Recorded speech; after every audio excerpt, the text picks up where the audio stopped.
In the 4.5 years that I've been reporting on the World Rally Championship, I can't remember a more stunning location. But for the first World Championship China Rally, where else could we have come? When we arrived, the temperature was in the 80s and the sun was shining. For the last few days, though, it's been like this, and the forecast for the event is for more of the same.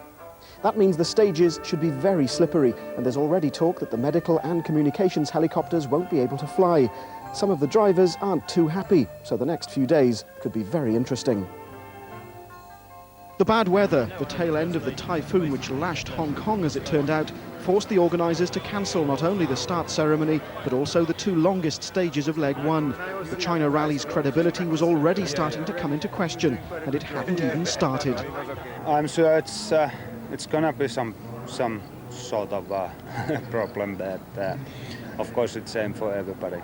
If there is a problem flying the helicopters, obviously we go over the mountains to get to the stages, then it'll cause everybody, not just the drivers but the teams as well, concerns that maybe the response time to get to any accident is increased significantly. For me to organize a rally in this country, it's maybe nice to come on holiday, but not for rallying. Do you think there's a place in the championship for the China Rally? Not at all. There was talk about a driver's boycott of the event beforehand because the medical helicopter might not have been able to fly because of the weather. Was that ever a serious threat? No. I think it's so easy for somebody to say something like that at the heat of the moment when he's got a doubt in his mind. But let's be realistic about it. I mean, Monte Carlo, it snows every year. When it snows, the helicopters can't fly. If it's snowing and there's somebody injured in the middle of a stage, you send a car in, an ambulance in. Well, the same thing would happen here. There's no requirement that a helicopter has to be able to fly, otherwise you could never have rallies. Despite the cloud, the helicopters were able to fly, but that was only part of the problem. The reconnaissance had been bone dry, but the stages were now saturated after 2 days of non-stop rain. As on so many other occasions, it seemed, making the correct tyre choice would make the difference between success and failure.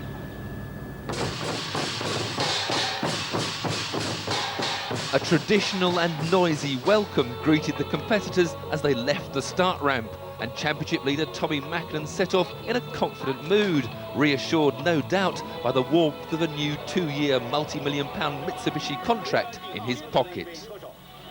On paper, the pre-event favourite was Colin McRae, who had won this rally for the last 2 years when it was a non-championship event. But then it was dry, so did he really have an advantage? A little before, but now with all the rain, it's gone. I mean, it's going to be the same for everyone. There's been some criticism of the organisers of the event that it's perhaps not to World Championship standards. How would you answer that? I would say that, okay, I can only go in the last 2 years we've been here, and the event has been run better than a lot of other events in the championship, so for me they have done very well. This year is going to be the big telltale year. Mackinnon set off like a man possessed. Still smarting from his retirement in Finland, he was determined to re-establish his championship superiority, and after just 3 stages he already had a 29-second lead. His nearest rival for the title, Didier Auriol, was expecting a rough ride. He was fastest on the opening stage before dropping back to 3rd by the middle of the day. McRae was the 6th car into the opening stage, sparks flying from underneath the Focus as it bottomed out over the rocky terrain. But just over a mile into the stage, a concrete culvert crippled his Ford. It wasn't the sort of news team manager Malcolm Wilson wanted to hear. But there was worse to come. His number 2, Thomas Rodstrom, was running just 4 minutes behind McRae. In Finkel left. Oh, not the same. No, this is not.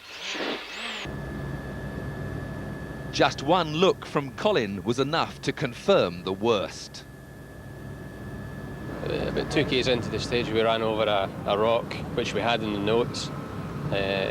Which didn't seem to be too bad. Everybody else, I could see the tyre marks going over it, so we went over it, but unfortunately it's broke something in the front suspension on the cross member.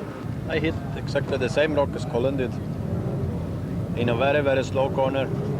And of course I saw him was that he was parked on the side of the road, so I slowed down even more because of that, just to pass him.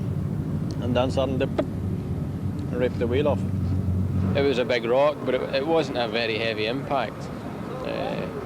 And you know, other cars have gone over it and our two cars didn't, so for sure we have to look at that. The Ford Quartet and the rest of the team had an unwanted head start for the 5,000-mile journey home.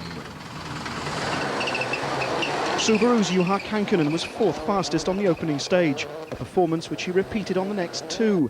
When the cars reached the service area at Baardauhei, Kankkunen was able to report back on the conditions. Very, you know, rutted and bumpy and rough, and all the stones are up now, so it's not very nice to drive. Greece is better than this. As morning became afternoon, Kankkunen and Juha Repo, his co-driver, were in fifth place. The strongest critic of the event, Carlos Sainz, was fourth, the Toyota just 0.4 of a second ahead of the Subaru.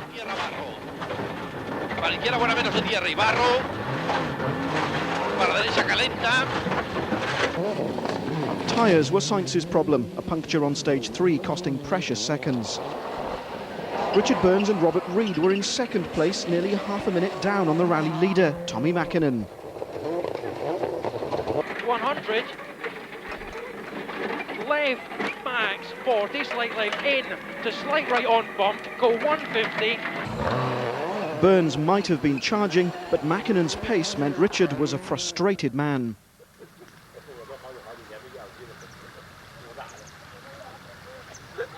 The China rally began badly for Freddie Loix. Mäkinen's teammate lost nearly a minute on stage 1 when he was confronted by the Ford roadblock. Squeezing past McRae's Focus left its mark on Freddie's door, but at least he was still in the event, although down in 12th place and well behind both the Seats. Harry Rovanperä was 7th, 6 seconds adrift of Piero Liati. The Italian finished second behind McRae on last year's China rally, and so, after SS1, was now the driver with the most experience on the event. Mäkinen's Chinese experience was growing by the stage, but an impact test on the local trees had seen the Mitsubishi come off worse. I had just no mistake, it was just items, and it was items very bad and it very narrow, and 3 immediately outside at the end, and we just slide, it snapped oversteer and we hit the 3.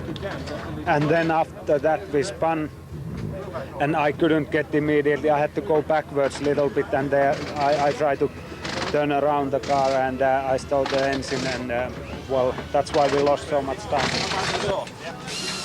Despite the usual superhuman effort by his mechanics, Tommy reached the service exit control just 1 second late and had to suffer a 10-second penalty that dropped him from first to third. Even without any Ford roadblocks, Freddie Loix in the other Mitsubishi was still well off the pace. En 50, dikke rondstrijd, links, rechts, 101.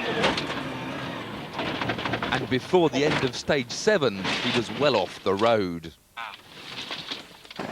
Oriol, now promoted to second by Mäkinen's misfortune, was doing a far better job by keeping his Toyota on the road.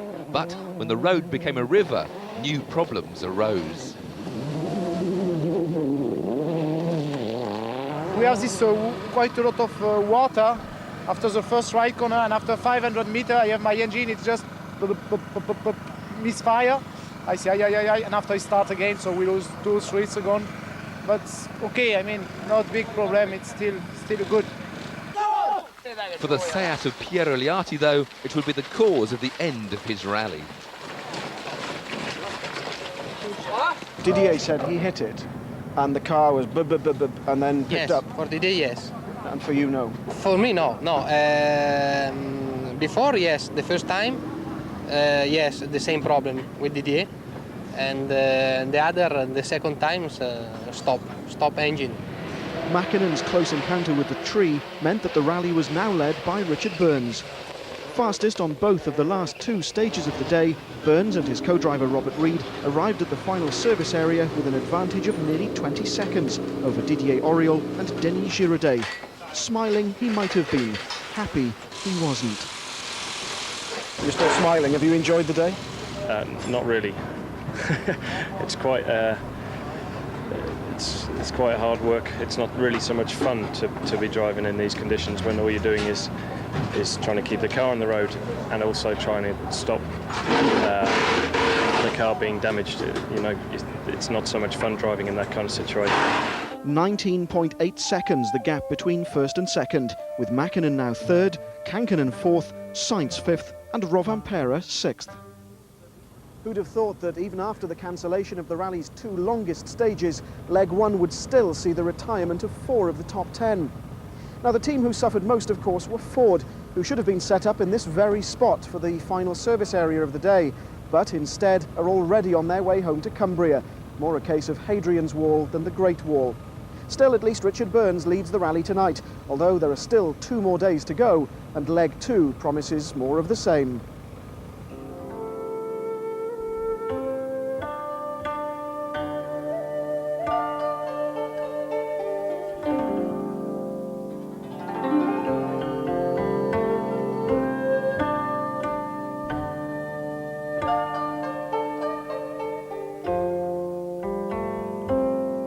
With conditions on day 2 much the same as day 1, Richard Burns still wasn't having much fun, but he was still fastest on the opening stage, edging out another 2 seconds clear of Oriol.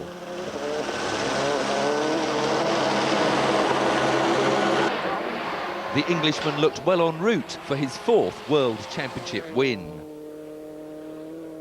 Oriol, however, had other ideas. His Corolla was now well tuned into his liking, and while Burns could only manage 5th fastest on the day's 2nd stage, Didier was quickest and took a 13-second lump out of the Subaru's lead.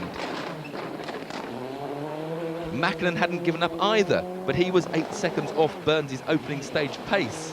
He'd have to try harder.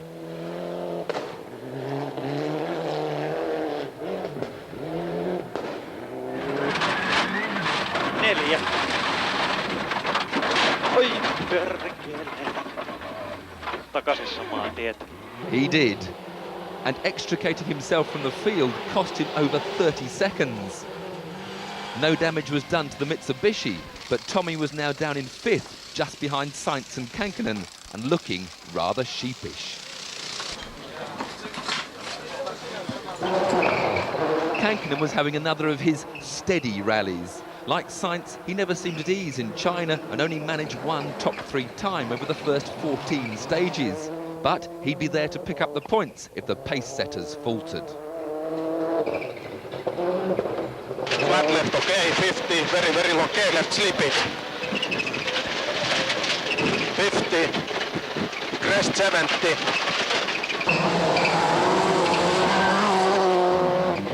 Behind the scrap for the top 3 places, there was another fight. Carlos Sainz and Luis Moya were slowly but surely easing away from Kankinen and Repo.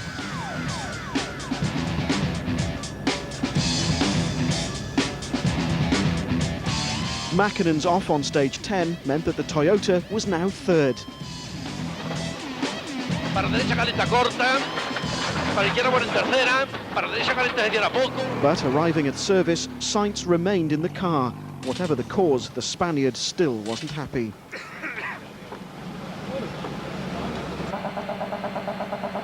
Harry Rovanperä was now concentrating just on finishing. Second fastest behind Oriol on stage 10 was the only flash of brilliance all day.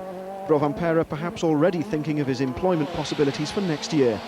Mäkinen, signing for Mitsubishi, has left the SEAT team unsure of their lineup, and they'd already announced they'd be running 3 cars on the next round in Italy as part of the selection process. Richard Burns has no such worries. He's already signed for Subaru for another season. Oriol's also signed up for Toyota for 2000, although there's a question mark over the team continuing in the World Championship. The last piece in the jigsaw was Mäkinen, and the fact that he's staying at Mitsubishi means that the driver lineup for next year is now 95% decided. One other story, incidentally, was the service area on leg 2. The muddy field was covered by tens of thousands of bricks, which were laid by the local villagers. After the rally, they get to keep the bricks. Oriol's relentless charge continued throughout the day. On stage 14, he was 12 seconds quicker than Burns and swept into the lead. Now it was the young Subaru star's turn to do the chasing. And slight right, straight 100, crest, slight right, 60 braking, easy right, plus over crest in. The locals seemed fairly nonplussed by the whole affair, but when the rain returned with a vengeance, conditions couldn't have been more difficult for the drivers.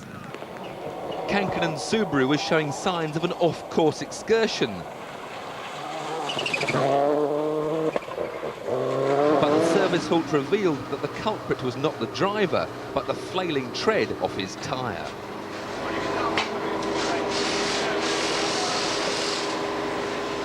It was the stage 15 with just one of the long straights beginning.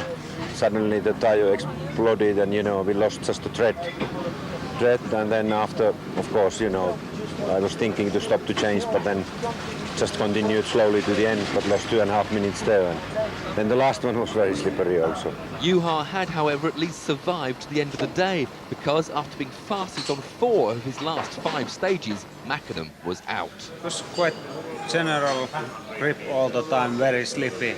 But then just one place was, one braking place was very slippy and I couldn't slow down at all. And we went a little bit wide and hit the front wheel for the stone and just get...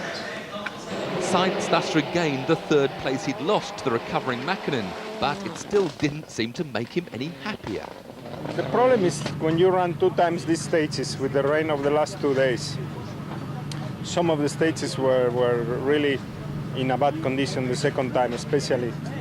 And it was not, for me it was not even driving, you know, you have to go in the ruts and try to stay in the ruts, and it wasn't so nice. Today it was a little bit better. First time through the stages, then second time through it wasn't so nice again. And while the Spaniard was worried about simply getting around the corners, Richard Burns was more concerned simply with stopping for them. The problem was there's a lot of long straights in there, so you can still get up to 100, 110 miles an hour, but then you try and slow down. That's the problem. You can always, when the wheels are spinning, you get some grip, but when you're trying to slow down, then the wheels clog up with the water and the mud and everything, and you just skate over the top. And trying to slow down for some of the slower corners, even some of the faster corners, just to get the car turned in, it's very, very difficult. With Tommy out, it's now a 2-way fight tomorrow. What's going to happen? Everything can happen, you know. We can win, we can finish second, maybe we don't finish the race. I don't know, we see. I mean, if I have feeling I drive flat out and doesn't matter what happens, it's my way. I mean, of course, I am always happy when we have a title, but it's not my priority for me in my health, you know. Doesn't matter if I have the title or not, so I just drive try to win and try to have fun if I like the car. Oriol led Burns by nearly 11 seconds, with Sainz a further 48.6 behind. Kankanen, Rovanperä and the Turkish privateer Volkan Izik completed the top 6, but were a long way behind. So just 6 stages are now all that stand between Didier Auriol and Toyota's first victory in well over a year, although I suspect Richard Burns will have very different ideas tomorrow. Tommy Mäkinen, going out so late in the day, meanwhile, has opened up the battle for the Drivers' World Championship. 1 leg remains, and will it be Burns or Auriol who'll be first to reach the Great Wall?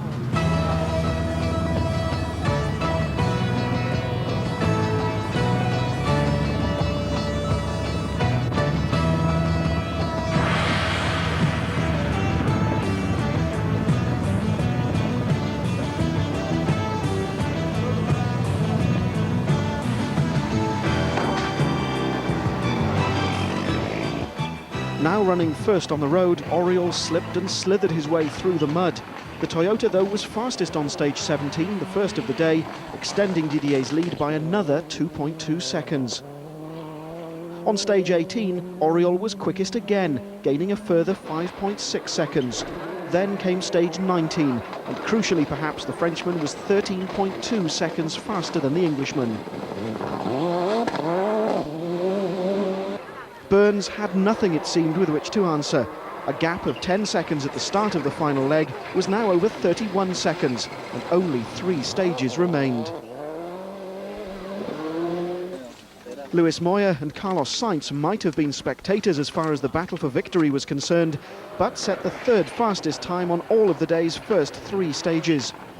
A podium finish was now virtually guaranteed, which would help both Sainz's bid for the driver's title and the team to extend its lead in the series for manufacturers. Kankkunen was now nearly 3 minutes behind, but Sainz knew he still couldn't afford to relax.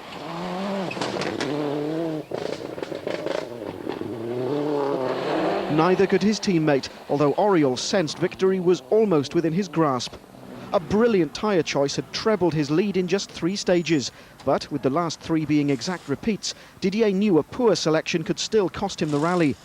The tyres which had worked so well were Michelin's so-called motocross tyre, some kind of secret weapon perhaps? No, everybody has them. It's just whether they're prepared to use it or not. Subaru went this morning on a narrow gravel tyre, and we went on full mud tyre with cuts. So it was a massive difference in tyre choice. We were quite confident of the situation, and it proved, we increased our lead by 20 seconds. So.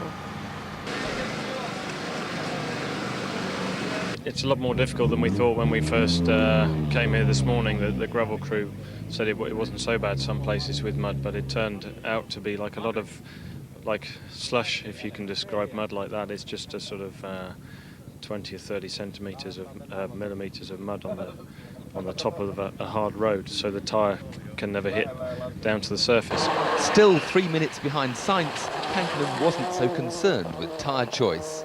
He was in cruise mode. 50, turn long bad right. 70, long fast. 3 points were now the best he could hope for, without trouble hitting those ahead of him. Harry Rovanperä was now in a similar limited damage mode, cruising around, dropping anything up to a minute a stage. But for Seat, this has been a year of gaining valuable experience with their first 4-wheel drive rally car. The new Evo 2 version of the Cordoba may not have been as competitive as it was when it made its debut in Finland, but Rovanperä knew the most important thing was to get the car to the finish.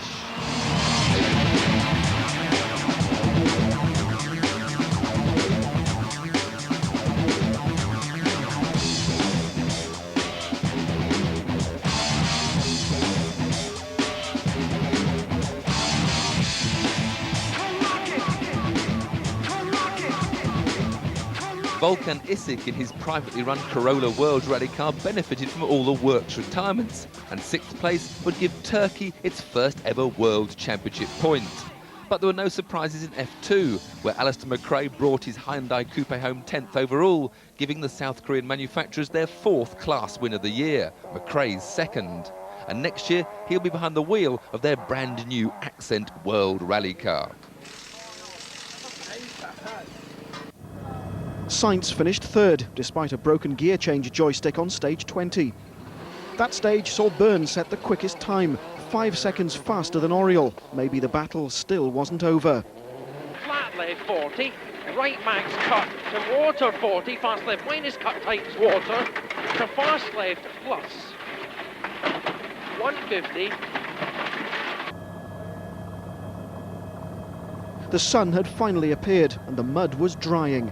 Burns would lose out to Oriol on both stages 21 and 22, and so would have to settle for the 6 championship points for 2nd place.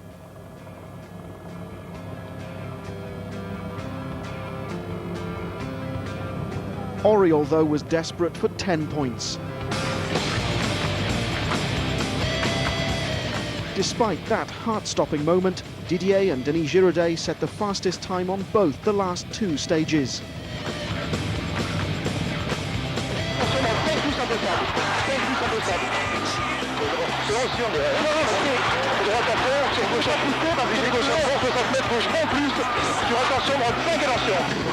Of leg 3's 6 stages, the Toyota had been fastest on 5. The victory was long overdue, so was particularly welcome.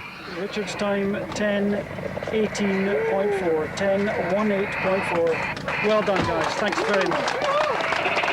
Thank you to everybody. I think it was very, very nice.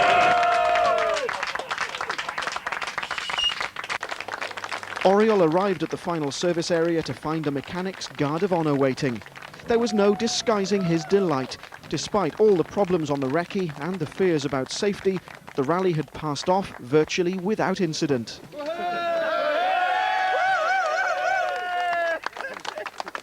We are the winner of this event, and what I can say during the rally, it was very, very good organization and absolutely very safe. My only complaint is just maybe the stage 2 time, because sometimes it's quite a lot of rut and rough. But I mean, if we have maybe quite a lot of driver complain about very narrow stage and twisty, but I mean that I think it's interesting because we are in the World Championship, so we have need to fast route, narrow route, very slow route. That is a rally, so I really enjoy. It is good, of course, to finish second, and the only reason really that we lost out on a chance to win today was that we chose the wrong tyres. It was just the weather was too unpredictable. This morning it was much more wet than we thought. Well done, Didier. Much more wet than we thought, and second time through, it only takes like half an hour, and the mud has dried to really compact sort of hard earth, and the grip was quite good, but then we were on mud tyres, so okay, we learned a lot for next year if we come back here. Will you be happy or unhappy to come back to China next year? Let's put it that I will be very happy tomorrow in the plane, put it that way. The Great Wall of China has never witnessed quite such an event. A bizarre contrast between the high-tech commercialism of the West and the classic culture of the East. History will relate that Didier Auriol and Denis Giraudais won the first World Championship China Rally. The question now is, can Didier win his second world title? The Frenchman's winning margin in the end was a full 55 seconds over Burns, with Sainz and the other Toyota nearly 1.5 minutes behind the Subaru. The rest were nowhere. Auriol now equals Mäkkinen's points tally, but with 3 wins to 1, the Finn remains the nominal championship leader. Sainz now moves into a clear third ahead of Känkkönen, but Burns is now just 3 points behind the Spaniard in 5th. The Toyota 1-3 re-establishes them a fairly healthy lead in the manufacturer's table. Subaru are still in with a shout, but Mäkkinen's loss of luck and Loix's loss of form mean Mitsubishi's hopes of retaining their title are all but gone. For the first time in 3 days, the sun is finally poking through the clouds, but that's of little consolation to Tommy Mäkinen and Colin McRae, neither of whom take away any points for the second rally in a row. Didier Auriol, meanwhile, goes down in history as the first driver to win a World Championship China Rally, although perhaps the biggest winner is the event itself. Round 12 of the championship is the all-tarmac Rally San Remo in Italy.